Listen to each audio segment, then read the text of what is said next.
साथियों नमस्कार।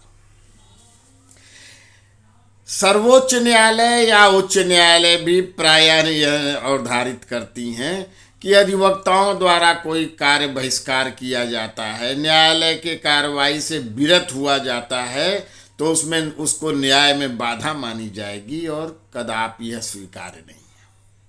यह अवैधानिक अवैध कार्य होगा और इस आधार पर निरंतर निर्णय देते रहते हैं।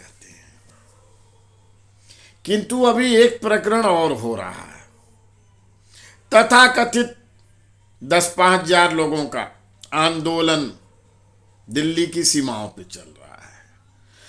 उसके कारण वादकारी और अधिवक्ता जो उन सीमाओं से गुजरते हैं या उन के कारण होने वाले जाम से प्रभावित होकर समय से न्यायालय नहीं पहुंच पा रहे हैं, उनका यह अनुरोध हुआ कि न्यायिक कार्य में हम भाग नहीं ले पा रहे हैं, इसलिए हमारी अनुपस्थिति को क्षमा किया जाए।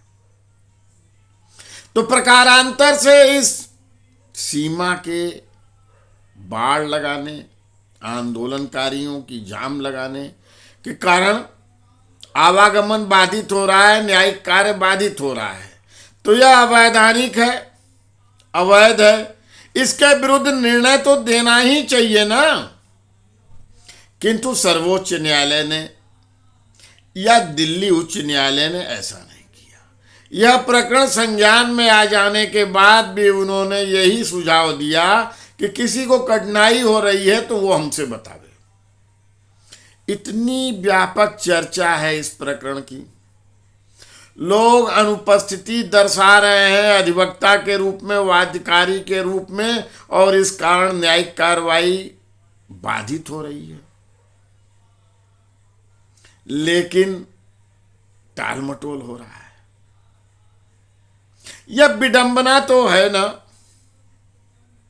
अधिवक्ता के विरुद्ध किसी अन्य कारण से अधिवक्ताओं ने अगर अवरोध किया होता, उनके आंदोलन से अगर ऐसा होता तो आंदोलन का अधिवक्ता का अधिकार नहीं होता है, वह न्यायिक कार्य में बाधा माना जाएगा और वह अवैधानिक अवैध कार्य हो जाएगा। इस विडंबना का विश्लेषण कौन करेगा? हमारी बार काउंसिल को इस चर्चा को सेमिनार के माध्यम से अधिवक्ताओं के बीच में इस पर ज्ञानवर्धन तो करना चाहिए। अधिवक्ताओं को समझाना चाहिए कि ऐसा क्यों होता है। एक तरफ आंदोलन का अधिकार है, हड़ताल का अधिकार है, न्यायिक कार्य में उससे बाधा भी उत्पन्न हो तो वह उनका मूलभूत अधिकार हो जाता है। दूसरी तरफ ऐसा नहीं होता है। हो सकता है हम या बहुत से सामान्य अधिवक्ता नहीं समझ पाते हों, तो सुधीजन जो हमारे अनुशासन के पालनहार हैं,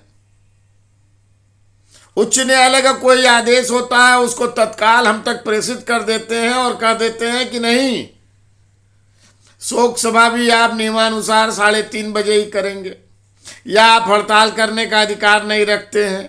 उच्च न्यायालय में घोषणा कर दी जाती है यूपी बार काउंसिल के चेयरमैन द्वारा हड़ताल नहीं कर सकते हैं, या कोई हड़ताल किया जैसा कि कानपुर में हुआ तो उसके विरुद्ध वक्तव्य दिया जाता है और मानना की बात की जाती है।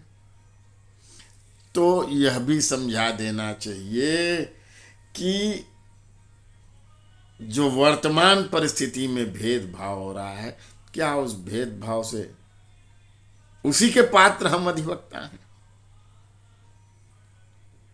अधिवक्ता शक्ति जिंदाबाद।